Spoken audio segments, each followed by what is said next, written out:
ಒತ್ತಡದ ಜೀವನ, ಬದಲಾಗ್ತಾ ಇರೋ ಜೀವನ ಶೈಲಿ, ಜನರಿಗೆ ನೂರಾರು ಆರೋಗ್ಯ ಸಮಸ್ಯೆ. ಯಾವ ಸಮಸ್ಯೆಗೆ ಯಾವ ಚಿಕಿತ್ಸೆ ಅನ್ನೋದು ದೊಡ್ಡ ಚಿಂತೆ. ಇಂತಹ ಸಮಸ್ಯೆ ಇರೋರಿಗೆ ಒಂದೇ ವೇದಿಕೆಯಲ್ಲಿ ಸಿಗುತ್ತೆ ಉತ್ತರ. ಇದೇ ಟಿವಿ9ನ ವಿಶೇಷ ಕಾರ್ಯಕ್ರಮ ನಿಮ್ಮ ಡಾಕ್ಟರ್. ಸಾಮಾನ್ಯವಾಗಿ ಈಗಿನ ಕಾಲಮಾನದ ದಂಪತಿಗಳು ತಿಳಿದುಕೊಳ್ಳಲೇಬೇಕಾದ ವಿಚಾರ ಇದು. ಗರ್ಭಧಾರಣೆಗೂ ಮುಂಚಿತವಾಗಿ ಪೂರ್ವಭಾವಿ ತಯಾರಿ ಅಥವಾ ಆರೈಕೆ ಹೇಗಿರಬೇಕು, ಈ ಬಗ್ಗೆ ಸಂಪೂರ್ಣ ಮಾಹಿತಿಯನ್ನು ತಿಳಿಸ್ತೀವಿ. ತಾಯಿ ಹಾಗೆ ಮಗುವಿನ ಆರೈಕೆಯಲ್ಲಿ ಮುಂಚೂಣಿಯಲ್ಲಿರುವ ಅಪೋಲೋ ಕ್ರಾಡಲ್ ಹಾಗೆ ಚಿಲ್ಡ್ರನ್ಸ್ ಹಾಸ್ಪಿಟಲ್ನ ಸ್ಪೆಷಾಲಿಟಿಯನ್ನ ಕೂಡ ನಾವು ನೋಡ್ತಾ ಹೋಗೋಣ. 250ಕ್ಕೂ ಹೆಚ್ಚು ಗೈನಕಾಲಜಿಸ್ಟ್ ಹಾಗೆ ಚೈಲ್ಡ್ ಕೇರ್ ಸ್ಪೆಷಲಿಸ್ಟ್ಗಳನ್ನ ಅಪೋಲೋ ಆಸ್ಪತ್ರೆ ಹೊಂದಿದೆ. ಕಳೆದ 40 ವರ್ಷಗಳಿಂದ ತನ್ನ ಸೇವೆಯನ್ನ ಮುಂದುವರಿಸಿಕೊಂಡು ಬಂದಿರುವಂತಹ ಅಪೋಲೋ 17ಕ್ಕೂ ಹೆಚ್ಚಿನ ಸೆಂಟರ್ಗಳನ್ನ ಹೊಂದಿದ್ದು ಸೇವೆಯನ್ನ ಇನ್ನಷ್ಟು ವಿಸ್ತರಿಸಿದೆ. ಇವತ್ತು ಗರ್ಭಧಾರಣೆಯ ಮುಂಚಿತವಾಗಿ ತಯಾರಿ ಹೇಗಿರಬೇಕು ಅನ್ನೋದ್ರ ಬಗ್ಗೆ ಮಾತನಾಡೋದಕ್ಕೆ ಇದೇ ಅಪೋಲೋ ಕ್ರಾಡಲ್ ಹಾಗೆ ಚಿಲ್ಡ್ರನ್ಸ್ ಹಾಸ್ಪಿಟಲ್ ಜಯನಗರ ಬೆಂಗಳೂರಿನ ಡಾಕ್ಟರ್ ಅಪೂರ್ವ ಪಾಲೆಂರೆಡ್ಡಿ ನಮ್ಮ ಜೊತೆಗಿದ್ದಾರೆ. ಬನ್ನಿ ಅವರೊಂದಿಗೆ ಮಾತನಾಡೋಣ. ನಮಸ್ತೆ ಡಾಕ್ಟರ್, ಕಾರ್ಯಕ್ರಮಕ್ಕೆ ಸ್ವಾಗತ. ನಮಸ್ತೆ. ಬಹುಶಃ ಈಗಿನ ದಂಪತಿಗಳು ತಿಳಿದುಕೊಳ್ಳಲೇಬೇಕು ಅಂತ, ಈಗಿನ ಜನರೇಷನ್ ಅವರಿಗೆ ಗೊತ್ತಿರಬೇಕು. ಬಹಳಷ್ಟು ಕಾರಣಗಳಿಂದ ಪೋಸ್ಟ್ಪೋನ್ ಮಾಡೋದಾಗಿರಲಿ, ಈ ರೀತಿಯಾದಂಥ ವಿಚಾರಗಳು ನಡೀತಾನೆ ಇರುತ್ತೆ. ನಿಮ್ಮ ಗಮನಕ್ಕೂ ಬಂದಿರುತ್ತೆ.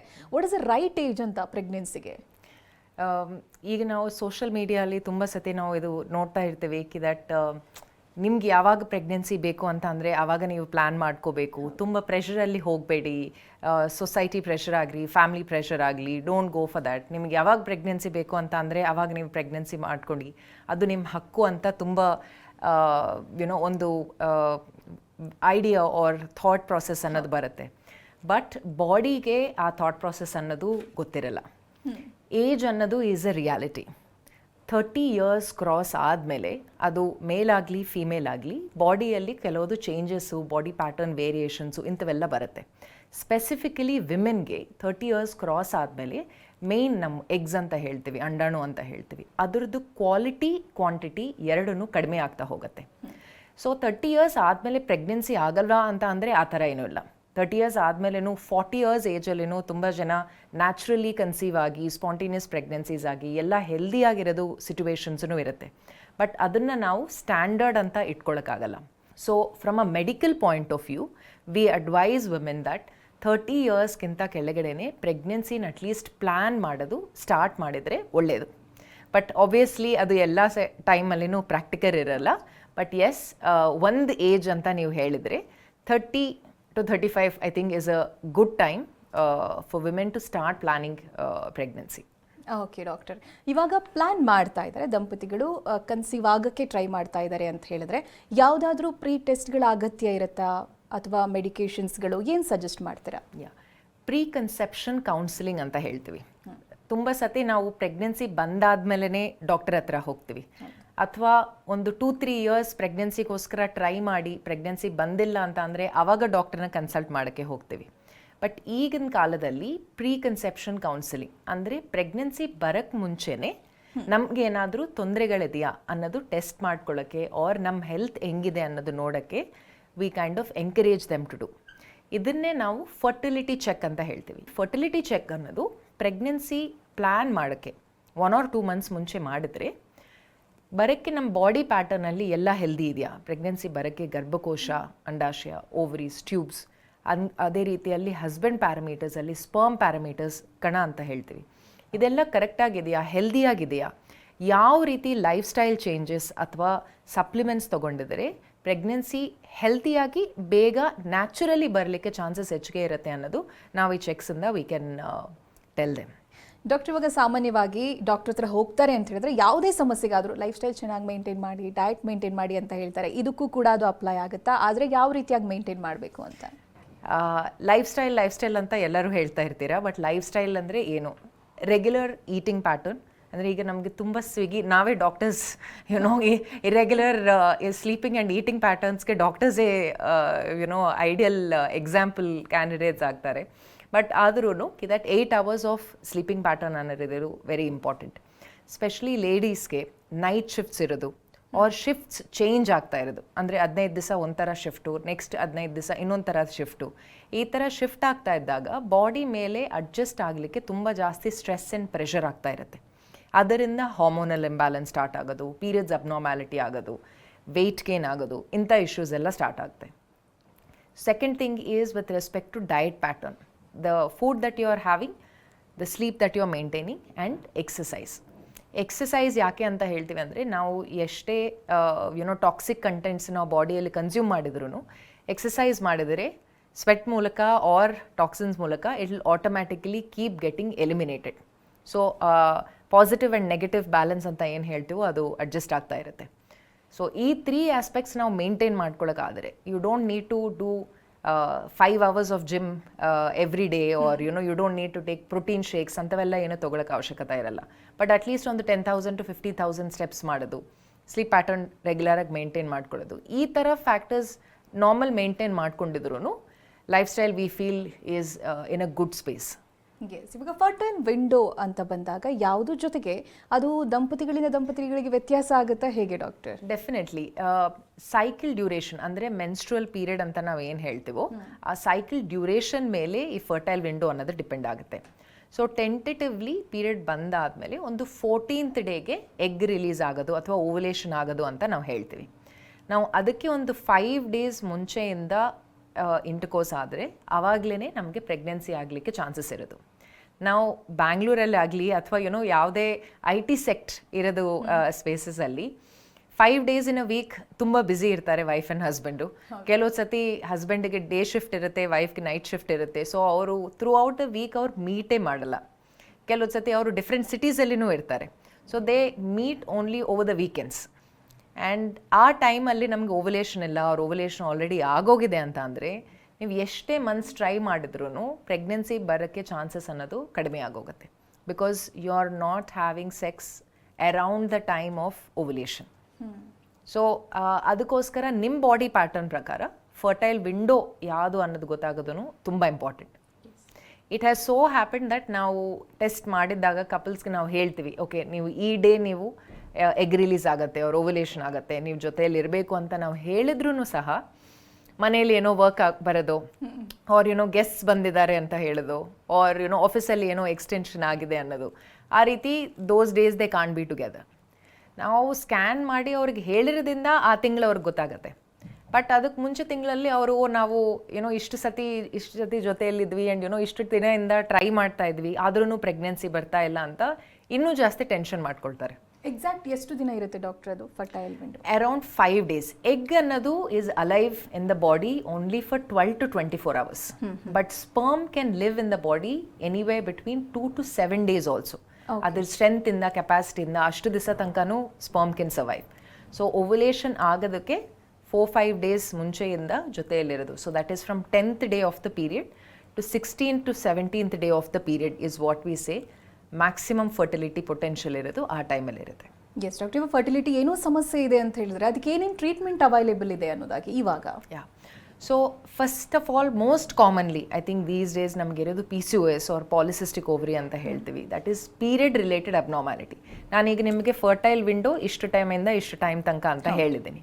ಬಟ್ ಪೀರಿಯಡ್ಸೇ ಅಬ್ನಾರ್ಮಲ್ ಆದರೆ ಅವ್ರ ಫರ್ಟೈಲ್ ವಿಂಡೋ ಹೆಂಗಿದೆ ಅನ್ನೋದು ಹೆಂಗೆ ಗೊತ್ತಾಗಲ್ಲ.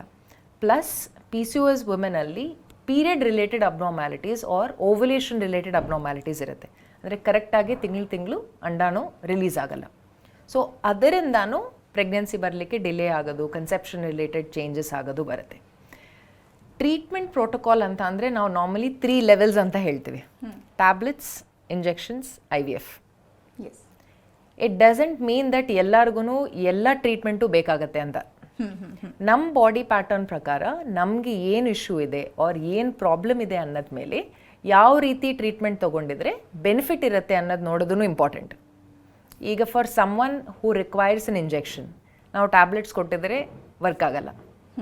ಅವ್ರೇನು ಅಂದ್ಕೊಳ್ತಾರೆ, ನಾನು ಟ್ರೀಟ್ಮೆಂಟ್ ತೊಗೊಳ್ತಾ ಇದ್ವಿ ಆದ್ರೂ ಪ್ರೆಗ್ನೆನ್ಸಿ ಬರ್ತಾ ಇಲ್ಲ ಅಂತ. ಬಟ್ ಅವ್ರಿಗಿರೋದು ಪ್ರಾಬ್ಲಮ್ಗೆ that is not the right treatment. So first thing is to identify problem ಯಾವುದು, ಆ ಪ್ರಾಬ್ಲಮ್ಗೆ ಯಾವ ಥರ ಟ್ರೀಟ್ಮೆಂಟ್ ತೊಗೊಂಡಿದ್ರೆ ಬೆನಿಫಿಟ್ ಇರುತ್ತೆ. ಟ್ಯಾಬ್ಲೆಟ್ಸ್ ತೊಗೊಂಡು ಸೆಟಲ್ ಆಗೋಗುತ್ತಾ ಅಥವಾ IUI ಇಂಜೆಕ್ಷನ್ಸ್ ಅಂತ ಹೇಳ್ತೀವಿ ಆ ರೀತಿ ತೊಗೋಬೇಕಾ ಅಥವಾ IVF ಟೆಸ್ಟ್ ಟ್ಯೂಬ್ ಬೇಬಿ ಆ ರೀತಿ ತೊಗೊಂಡಿದ್ರೆ ಪ್ರೆಗ್ನೆನ್ಸಿ ಚಾನ್ಸಸ್ ಹೆಚ್ಚಿಗೆ ಆಗುತ್ತಾ ಅನ್ನೋದು ನೋಡ್ತೀವಿ. ಎಸ್ ಡಾಕ್ಟರ್, ಇವಾಗ PCOSನಿಂದ ಅದು ಮೆನ್ಷನ್ ಮಾಡಿದ್ರೆ ನೀವು ಏನೇನು ಕಾಂಪ್ಲಿಕೇಶನ್ಸ್ ಆಗಬಹುದು ಅಂತ? ಮೇನ್ ಕನ್ಸರ್ನ್ PCOSದು ಪೀರಿಯಡ್ ಇರೆಗ್ಯುಲಾರಿಟೀಸ್, ವೆಯ್ಟ್ ಗೇನ್. ಈ 2 ಫ್ಯಾಕ್ಟರ್ಸೇ ನಮಗೆ ತುಂಬ ಜಾಸ್ತಿ ಫರ್ಟಿಲಿಟಿ ರಿಲೇಟೆಡಿಂದ ಇಶ್ಯೂಸ್ ಕಾಸ್ ಮಾಡುತ್ತೆ. ಸೊ ಬಾಡಿ ಒಳಗಡೆ ಇರೋದು ಎಲ್ಲ ಎಗ್ಸೂ ವಿಮೆನ್ಗೆ ಓವರೀಸ್ ಒಳಗಡೆ ಸ್ಟೋರ್ ಆಗಿರುತ್ತೆ. ಓಕೆ. ನಾವು ಈ ಎಗ್ಸು ಓವರಿಯಿಂದ ಆಚೆಗೆ ರಿಲೀಸ್ ಆಗಬೇಕು ಅಂತ ಅಂದರೆ ಬಾಡಿ ಕೆಲವು ಹಾರ್ಮೋನ್ಸ್ ಪ್ರೊಡ್ಯೂಸ್ ಮಾಡುತ್ತೆ. ಈ ಹಾರ್ಮೋನ್ಸ್ ಬಾಡಿಯಲ್ಲಿ ಕಡಿಮೆ ಆದರೆ ಅಥವಾ ಪ್ರೊಡ್ಯೂಸ್ ಆಗಿರೋದು ಹಾರ್ಮೋನ್ಸು ಬಾಡಿ ಫ್ಯಾಟಲ್ಲಿ ಡಿಸಾಲ್ವ್ ಆಗೋಗ್ತಾ ಇದೆ, it is not sufficient for the eggs to come out of the ovary. Egg release ಆಗಲಿಕ್ಕೆ ಸಫಿಷಿಯಂಟ್ ಆಗ್ತಾ ಇಲ್ಲ ಅಂತ ಅಂದರೆ ಅಂಥ ಸಿಚುವೇಶನ್ಸಲ್ಲಿ eggs will stay back in the ovary only and form cysts. ಅದನ್ನೇ ನಾವು ಪಾಲಿಸಿಸ್ಟಿಕ್ ಓವರಿ ಅಂತ ಹೇಳ್ತೀವಿ. ಸೊ ಓವಲೇಷನ್ನೇ ಆಗಿಲ್ಲ ಅಂದರೆ ಎಗ್ ರಿಲೀಸೇ ಆಗಿಲ್ಲ ಅಂತ ಅಂದರೆ ಪ್ರೆಗ್ನೆನ್ಸಿ ಆ ತಿಂಗಳಲ್ಲಿ ಬರಲ್ಲ ಆ್ಯಂಡ್ ಪೀರಿಯಡ್ಸೂ ಆಗಲ್ಲ. So that is the main important point. ತುಂಬ ಸತಿ ಪೇಷಂಟ್ಸ್ ನಮ್ಮನ್ನು ಕೇಳ್ತಾರೆ ಕಿ ದಟ್ ಮೇಡಮ್ ಫಸ್ಟ್ ನೀವು PCOS ಆರ್ ನೀರು ಬುಡ್ಗೆ ಅಂತ ಹೇಳ್ತೀವಿ, ಅದನ್ನು ಕರಗಿಸಿ ಆಮೇಲೆ ನಾವು ಪ್ರೆಗ್ನೆನ್ಸಿಗೆ ಪ್ಲ್ಯಾನ್ ಮಾಡೋದು ಸ್ಟಾರ್ಟ್ ಮಾಡ್ತೀವಿ ಅಂತ. It doesn't work like that. ಯಾಕಂದರೆ ನಾವು ಸರ್ಜರಿ ಮಾಡಿದ್ರೂ ಸಹ ಈ PCOS ಅನ್ನೋದು, ಈ ಹಾರ್ಮೋನಲ್ ಅಬ್ನಾರ್ಮ್ಯಾಲಿಟಿ ಅನ್ನೋದು is there in the blood. So it will never go away completely. You can't cure it. ಅದನ್ನು ಬರೀ ಕಂಟ್ರೋಲ್ ಮಾಡೋಕ್ಕೆ ಮಾತ್ರನೇ ಸಾಧ್ಯ. ಡಾಕ್ಟರ್, ಇವಾಗ ಫರ್ಟಿಲಿಟಿ ಟ್ರೀಟ್ಮೆಂಟ್ ತೊಗೊಂಡಿರ್ತಾರೆ, ಕನ್ಸೀವ್ ಆಗ್ತಾರೆ, ಡೆಲಿವರಿ ನಾರ್ಮಲ್ ಆಗುತ್ತೆ, ಇದೊಂದು ಮಿತ್ ಕೂಡ ಇದೆ ಜನರಲ್ಲಿ, ಅದಕ್ಕೆ ಕೇಳ್ತಾ ಇದ್ದೀನಿ. ಸೊ ನಾರ್ಮಲ್ ಡೆಲಿವರಿ ಅನ್ನೋದು is become very very precious to everybody these days, and it is true also. ಆದಷ್ಟು ನ್ಯಾಚುರಲ್ ಪ್ರಾಸೆಸ್ಸಲ್ಲಿ ನಾವು ನಾರ್ಮಲ್ ಡೆಲಿವರಿ ಅಂತ I don't use that this thing, but as a vaginal birth ಆಗೋದು is a very very good space. Because pregnancy ಟೈಮಲ್ಲಿ ನೀವು ಎಷ್ಟು active ಆಗಿರ್ತೀರಾ ಅನ್ನೋದ ಮೇಲೇ 9th ಮಂತ್ ಎಂಡಲ್ಲಿ ಅದು ವೆಜನಲ್ ಡೆಲಿವರಿ ಆಗುತ್ತಾ ಇಲ್ವಾ ಅನ್ನೋದು ನಮಗೆ ಡಿಪೆಂಡ್ ಆಗುತ್ತೆ. ಅಗೇನ್ ಮುಂಚಿನ ಜನರೇಷನಲ್ಲಿ everybody used to do regular activities, normal work ಎಲ್ಲ ಮಾಡ್ಕೊಳ್ತಾ ಇದ್ರು. ಅವರು ಮನೆ ವರ್ಕು ಮಾಡ್ಕೊಳ್ತಾ ಇದ್ರು, or cooking, cleaning, everything normal ಆಗಿ ಮಾಡ್ತಾಯಿದ್ರು. ಸೊ ಆ್ಯಕ್ಟಿವಿಟಿ ಅನ್ನೋದು ನ್ಯಾಚುರಲ್ ಆಗೇ ಅವ್ರಿಗೆ ಆಗ್ತಾಯಿತ್ತು. ಸೊ 9th ಮಂತ್ ಎಂಡಲ್ಲಿ ಡೆಲಿವರಿ ಆಗೋ ಟೈಮ್ ಬಂದಾಗ ವೆಜನಲ್ ಡೆಲಿವರಿ ಆಗೋಕ್ಕೆ ಅಷ್ಟು ಜಾಸ್ತಿ ಪ್ರಾಬ್ಲಮ್ಸ್ ಬರ್ತಾ ಇರಲಿಲ್ಲ. ಬಟ್ ಈಗ even if they are working, it is more of a sitting job. So 9 to 6 ತನಕ ಆಗಲಿ ಆರ್ ದಟ್ ಈವ್ನಿಂಗ್ ಶಿಫ್ಟಲ್ಲಾಗಲಿ ಯಾವಾಗಲಾದ್ರೂ ಸಿಟ್ಟಿಂಗ್ ಜಾಬ್ ಜಾಸ್ತಿ ಆಗೋಗಿದೆ in an IT sector. So ಅದರಿಂದ ಜನರಲ್ ಆ್ಯಕ್ಟಿವಿಟಿ, ಮೂವ್ಮೆಂಟ್ ಆಗಲಿ ಇದೆಲ್ಲ ಕಡಿಮೆ ಆಗೋಗಿದೆ. If you are able to do good prenatal yoga during the entire 9 months. Working, you can definitely work through 9 months. ನಮಗೆ IVF patients ಇದ್ದಾರೆ who have continued to work till 9 months of their pregnancy and who have had normal delivery or vaginal delivery also. So treatment ಯಾವ ರೀತಿ ತೊಗೊಂಡಿದ್ದೀರಾ ಅನ್ನೋದು is not going to determine how you will deliver. Delivery process ಅನ್ನೋದು ಹೆಂಗೆ pregnant ಆಗಿದ್ದೀರಾ ಅನ್ನೋದ ಮೇಲೆ depend ಆಗಲ್ಲ. It depends on ನಿಮ್ಮ ಲೈಫ್ ಸ್ಟೈಲ್ ಡ್ಯೂರಿಂಗ್ ಪ್ರೆಗ್ನೆನ್ಸಿ ಎಷ್ಟು ಆ್ಯಕ್ಟಿವ್ ಆಗಿತ್ತು, ಲೇಬರ್ ಟೈಮಲ್ಲಿ ಪೇಯ್ನ್ ತಡ್ಕೊಳ್ಳೋದ ಕೆಪಾಸಿಟಿ ಹೆಂಗಿದೆ, and baby heart beat contractions ಟೈಮಲ್ಲಿ ಹೆಂಗಿದೆ ಅನ್ನೋದ ಮೇಲೇ is dependent on the delivery type. ಯಾವ ರೀತಿಯಾಗಿ ಮಹಿಳೆ ಕೇರನ್ನು ಮಾಡಬೇಕು, ವರ್ಕಿಂಗ್ ವುಮೆನ್ ಅನ್ನೋದಾಗಿ ಅದೇ ವಿಚಾರವಾಗಿ ಕೇಳೋದಾದರೆ, ಇವಾಗ ಪ್ರೆಗ್ನೆನ್ಸಿಯಲ್ಲಿ ಎಷ್ಟು ಮಂತ್ವರೆಗೂ ಕೆಲಸ ಮಾಡ್ಬೋದು, ಕೆಲಸ ಮಾಡಲೇಬೇಕಾ, ಮಾಡ್ಬೋದಾ ಅನ್ನುವಂಥದ್ದು. So these are 3 factors that we look into consideration during pregnancy and work. ಒಂದು, night shifts is something that we definitely avoid in pregnancy. So ನೀವು ಪ್ರೆಗ್ನೆಂಟ್ ಇದ್ದೀರಾ ಆ್ಯಂಡ್ ಆಲ್ರೆಡಿ ಡಾಕ್ಟರ್ ಹತ್ರ ಕನ್ಸಲ್ಟ್ ಮಾಡ್ತಾ ಇದ್ದೀರಾ ಅಂತ ಅಂದರೆ ಬೈ ಚಾನ್ಸ್ ನೈಟ್ ಶಿಫ್ಟ್ ಇದ್ದರೆ ನೀವು ಅವರಿಂದ ಸರ್ಟಿಫಿಕೇಟ್ ತೊಗೋಬೋದು saying that okay, we are pregnant, so we do not want to continue as a night shift. That is definitely priority working ಮಾಡ್ತಾ ಇದ್ದಾಗ್ಲೂ. Second thing, distance. Per day ಅಂದಾಜವಾಗಿ ಒಂದು 3 hours of travel is acceptable. 3 hours ಜಾಸ್ತಿ ಆದಾಗ ಏನಾಗುತ್ತಂದರೆ ಬಾಡಿಯಲ್ಲಿ stress levels ಜಾಸ್ತಿ ಆಗುತ್ತೆ, weakness ಜಾಸ್ತಿ ಆಗುತ್ತೆ. So all of that effect will kind of happen on the baby. So we say on an average up to 2 to 3 hours of travel, ಅಂದರೆ ನೀವು ವರ್ಕಿಗೆ ಹೋಗೋದು ವಾಪಸ್ ಬರೋದು should be within this amount of time. Third thing is health of the baby. So in case ಕೆಲವು ಸತಿ ಪ್ರೆಗ್ನೆನ್ಸಿಯಲ್ಲಿ first 3 monthsಲ್ಲಿ ಸ್ಪಾಟಿಂಗ್ ಆಗೋದು ಆರ್ ಬ್ಲೀಡಿಂಗ್ ಆಗೋದು, ಹೊಟ್ಟೆ ನೋವು ಬರೋದು, ಇಂಥ ಸಿಮ್ಟಮ್ಸ್ ಎಲ್ಲ ಇರುತ್ತೆ. ಸೊ ಈ ಥರ ಸಿಮ್ಟಮ್ಸ್ ಇದ್ದಾಗ then we recommend them to be to avoid travelling. And if the work is not very stressful, ಅಂದರೆ ವರ್ಕ್ ತುಂಬ ಸ್ಟ್ರೆಸ್ ಇಲ್ಲ, ಪ್ರೆಷರ್ ಇಲ್ಲ ಅಂತ ಅಂದರೆ then they can still continue working. Doctor, ಇವಾಗ ಜನರೇಷನ್ ಮಿಸ್ಅಂಡರ್ಸ್ಟ್ಯಾಂಡಿಂಗ್ಸ್ ಇದೆಯಲ್ಲ, ನಾನು ಅದ್ರ ಬಗ್ಗೆನೂ ಕೇಳಿಬಿಡ್ತೀನಿ. ಇವಾಗ ಅತ್ತೆ ಅವರು ಪ್ರೆಗ್ನೆನ್ಸಿ ನಾವು ತುಂಬ ಕೆಲಸ ಮಾಡ್ತಾ ಇದ್ವಿ, ಏನು ಸಮಸ್ಯೆ ಆಗ್ತಾ ಇರಲಿಲ್ಲ ಅಂತ. ತುಂಬ ಕೆಲಸ ಅಂದರೆ ಎಷ್ಟರ ಮಟ್ಟಿಗೆ ಮಾಡ್ಬೋದು ಡಾಕ್ಟರ್? ಅವ್ರ ಪ್ರೆಗ್ನೆನ್ಸಿ ಆಗಿ ತುಂಬ ಟೈಮ್ ಆಗೋಗಿದೆ. ಸೊ ಅದಕ್ಕೋಸ್ಕರ ಅವ್ರಿಗೆ ಯೂಶಲಿ ಎಷ್ಟು ವರ್ಕ್ ಮಾಡಿದ್ವಿ, ಅವ್ರು ಆ ವರ್ಕ್ ಮಾಡ್ತಾ ಇದ್ದಾಗ ಅವ್ರಿಗೆ ಎಷ್ಟು ತೊಂದರೆ ಆಗಿತ್ತು ಅದೆಲ್ಲ ಅನ್ನೋದು ಗೊತ್ತಿರಲ್ಲ. Second thing, it's very unlikely that ಅವ್ರಿಗೆ 20 or 25, 30 ಇಯರ್ಸ್ ಟೈಮಲ್ಲಿ ಅವ್ರಿಗೆ ಪ್ರೆಗ್ನೆನ್ಸಿ ಆಯಿತು ಅಂತ. Age again is what will play a important factor. That ಆ ಟೈಮಲ್ಲಿ ಇರೋದು ಏಜ್ ಆರ್ ಆ ಟೈಮಲ್ಲಿ ಇರೋದು ಮೆಡಿಕಲ್ ಕಂಡೀಷನ್ಸ್ನ ನಾವು ಈಗಿನ ಜನರೇಷನ್ಗೆ ಇರೋದು ಮೆಡಿಕಲ್ ಕಂಡೀಷನ್ಸ್ ಜೊತೆ ಆರ್ ಅವ್ರ ಹೆಲ್ತ್ ಜೊತೆ ನಾವು ಕಂಪೇರ್ ಮಾಡೋಕ್ಕಾಗಲ್ಲ. ಯಾಕಂದರೆ ಆ ಟೈಮಲ್ಲಿ the food, the air that they were breathing and even ಅವ್ರು ಕುಡಿತಾ ಇರೋದು ನೀರು, it was in a better level, in a better quality. And age of pregnancy ಅನ್ನೋದು ವಾಸ್ ಲೆಸರ್. ಸೊ ಹಾಗಾಗಿ certain level of work was acceptable even then. But that doesn't mean that ನಾವೀಗ pregnant ವುಮೆನ್ನ push ಮಾಡಬೇಕು or everybody body pattern ಅನ್ನೋದು different ಆಗಿರುತ್ತೆ. So it's possible that ಅವರು 30-40 ಇಯರ್ಸಲ್ಲಿ ಅವ್ರು pregnant ಆಗಿ ಅವರೆಲ್ಲ ಚೆನ್ನಾಗೆಲ್ಲ ವರ್ಕ್ ಮಾಡಿದ್ರು ಅಂತ ಅದನ್ನು ನಾವು ಈಗಿನ ಜನರೇಷನ್ ವಿಮೆನ್ ಮೇಲೆ ಫೋರ್ಸ್ ಮಾಡೋಕ್ಕಾಗಲ್ಲ. ಐ ಆಲ್ವೇಸ್ ಟೆಲ್ ದೆಮ್ ನಿಮಗೆ ಎಷ್ಟು ಕಂಫರ್ಟ್ ಲೆವೆಲ್ ಇದ್ದರೆ ಅಷ್ಟು ತನಕ ಮಾತ್ರನೇ ಮಾಡಿ.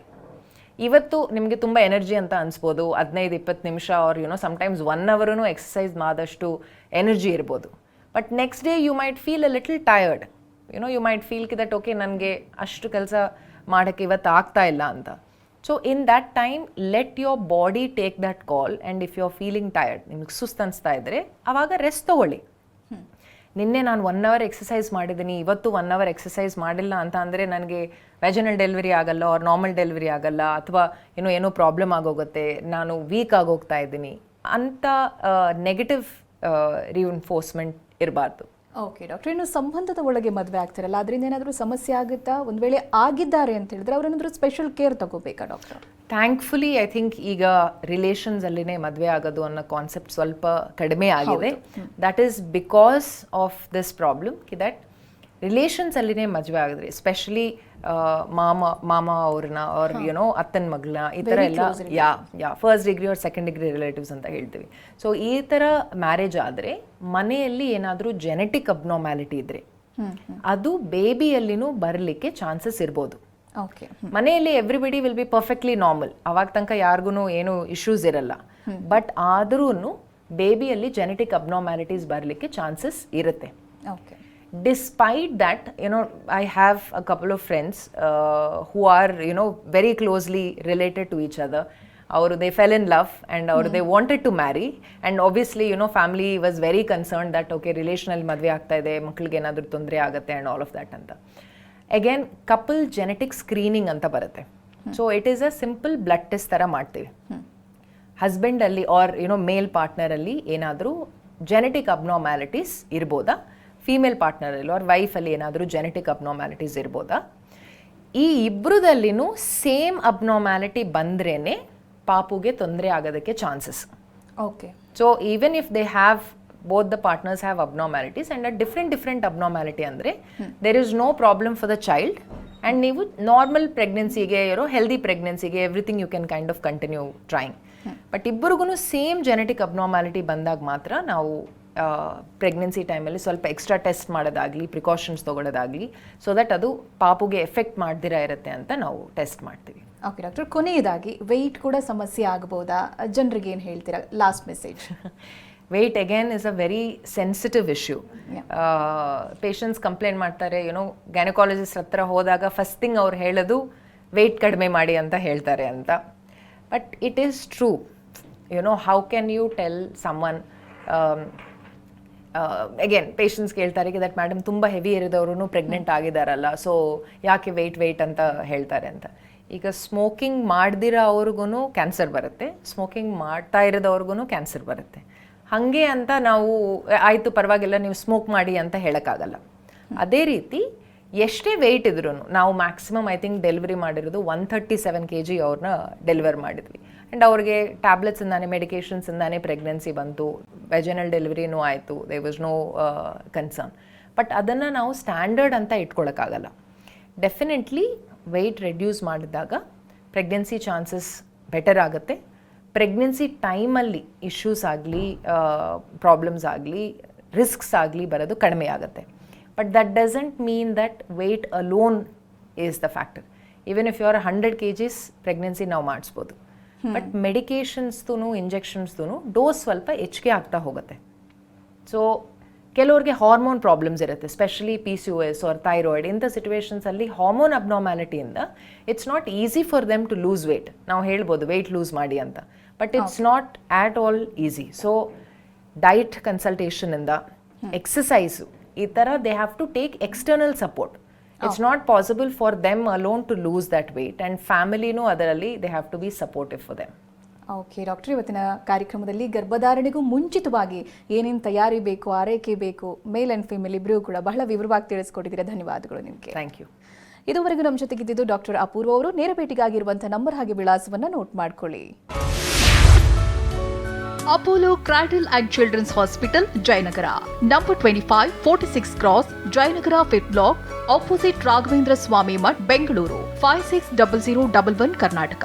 Contact number 918447734796.